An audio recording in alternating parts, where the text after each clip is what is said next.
ایک بات آج کل سوشل میڈیا میں ایک بات پھیلی ہوئی ہے،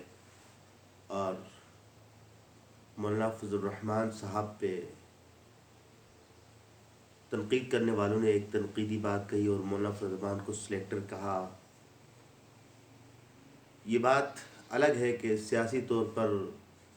مولانا فضل الرحمان صاحب سے کچھ اختلافات تھے، ہیں، رہیں گے، لیکن عقیدتاً، بصیرتاً، بصارتاً یہ بات کہنے کا میں اختیار رکھتا ہوں کہ مولانا فضل الرحمان صاحب کی دینی خدمات، دینی کاوشیں، کوششیں کسی سے ڈکی چھپی نہیں ہے۔ ان کا تاریخی سیاسی پس منظر بھی بالکل کسی عیب سے داغدار نہیں ہے۔ اللہ جل شانہ نے مختلف محاذوں میں ان سے دین کی خدمت لی ہے۔ مولانا فضل الرحمان صاحب کے حوالے سے میں ایک بات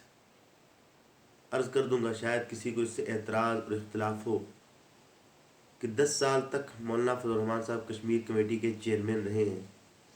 اور ان 10 سالوں میں بھارت کو اس بات کی ہمت نہیں ہوئی کہ کشمیر کو یوں غصب کر لے، لیکن جو ہی تمام دشمن نے منصوبے مکمل کر دیے تو حاضر سروس کمیٹی چیئرمین سے ان کو ہٹا دیا گیا، دوسروں کو لا کے بٹھا دیا گیا، اور بٹھاتے ہی کشمیر کو غصب کر دیا، اور کشمیر پر درندگی کا جو جال تھا اسے تان کے مضبوط کر دیا گیا۔ رہ گئی بات محمد خان شیرانی صاحب کی، کہ وہ مولانا فضل الرحمان صاحب کو اس انداز سے کھل کے بغیر کسی ڈکے چھپے انداز سے تنقید کا نشانہ بنا رہے ہیں۔ میں اس حوالے سے ایک بات عرض کر دوں گا۔ 2013 جامعہ علوم الاسلامیہ ازہر السندھ دیوبند ثانی بنور ٹاؤن کی درسگاہ گواہ ہے کہ حضرت اقدس حضرت مولانا مجاہد اسلام فضل محمد یوسف زئی صاحب دامت برکاتہم العالیہ ظہر کے بعد درسگاہ میں مسلم اول کا درس دیا کرتے تھے۔ تو حضرت استاذی تشریف لائے، تو اس دن یہی شیرانی صاحب بھی جامعہ علوم الاسلامیہ بنور ٹاؤن آئے ہوئے تھے۔ کسی طالب علم کو پہلے سے پتہ تھا کہ استاد جی کو اس سے کچھ علمی خدشات تھے، علمی طور پر استاد جی ان سے بدظن ہیں۔ استاد جی کو اطلاع ہوئی کہ استاد جی وہ دفتر میں بیٹھے ہوئے، استاد جی درسگاہ میں بیٹھے تھے، اٹھ کے چلے گئے۔ وہاں جب چلے گئے تو ملاقات نہیں، پھر واپس آ گئے۔ تو جب طالب علم نے بتایا استاد جی کو استاد جی شیرانی صاحب آئے ہوئے، تو کہا اچھا راغلی دی پشتو میں استاد جی کی تعجب والا تینی انداز ہوتا ہے، اچھا آئے ہوئے۔ تو استاد جی جب واپس تشریف لائے تو پھر کارگزاری سنائی، فرمانے لگے کہ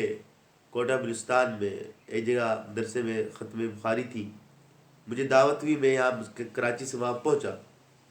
تو میں جو تھکا ہوا تھا، میں دفتر میں تھوڑی دیر کے لیے آرام کے واسطے میں بیٹھا، تو اس دوران اندر اسٹیج پہ اس صاحب کی تقریر چل رہی تھی، اور یہ کہہ رہا تھا کہ مدارس، تم لوگ مدارس لگائے ہوئے، جامعات لگائے ہوئے، ان کا وجود تو ختم نبوت کے بعد 300 سال بعد یہ شروع ہوا ہے۔ استاد جی فرمانے میں سن لیا، مجھے بہت تھکاوٹ ہوئی تھی، بہت غصہ آیا، لیکن پھر تھوڑی سی دیر آگے جا کے اس نے یہ کہی کہ تم لوگ ختم بخاری کر رہے ہو،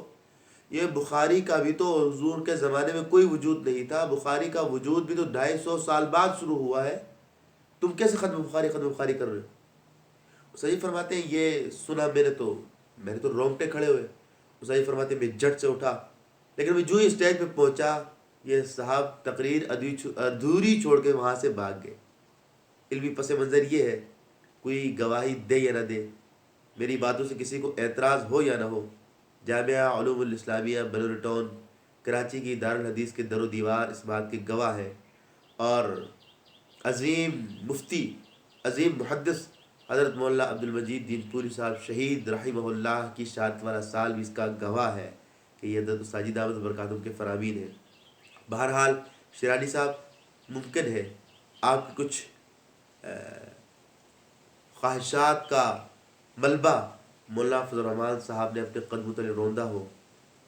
اور ممکن ہے کہ آپ کو کچھ امیدیں تھیں، وہ امیدیں مولانا فضل الرحمان سے پوری ہوتی ہوئی نظر نہیں آئی، تو آپ نے یہ بات سوشل میڈیا پہ پھونک دی، اور یہ بات آپ نے سوشل میڈیا پہ لا کے پھونک دی۔ بہرحال شیرانی صاحب توجہ کیجئے گا، توجہ کیجئے گا، توجہ کیجئے گا کہ جن پہ اجتماعی طور پر اکابر علماء کرام کو اعتماد ہے، ان پہ اگر آپ کا اعتماد نہیں ہے تو اس عدم اعتماد پر انشاءاللہ مولانا فضل الرحمان کی شخصیت کو، ذات کو کسی قسم کا نقصان نہیں ہوگا۔ البتہ میں جمعیت علماء اسلام فاق گروپ کے احباب اور مجموعی طور پر ہر مسلمان دوست بھائی سے اتنا کہوں گا کہ دستار کے ہر تار کی تحقیق ہے لازم، دستار کے ہر تار کی تحقیق ہے لازم، ہر صاحب دستار معزز نہیں ہوتا۔